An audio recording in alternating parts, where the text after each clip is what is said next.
بسم الله الرحمن الرحيم سبح اسم ربك الأعلى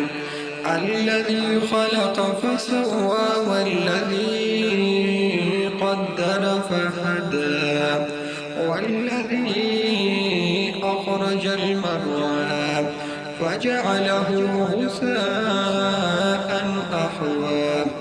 سنقرئك فلا تنسى إلا ما شاء الله إنه يعلم الجهر وما يخفى ونيسرك لليسرى فذكر إن نفعت الذكرى سيذكر من يخشى ويتجنبها الأشقى الذي يصلى النار الكبرى ثم لا يموت فيها ولا يحيا قد أفلح من تذكى وذكر اسم ربه فصلى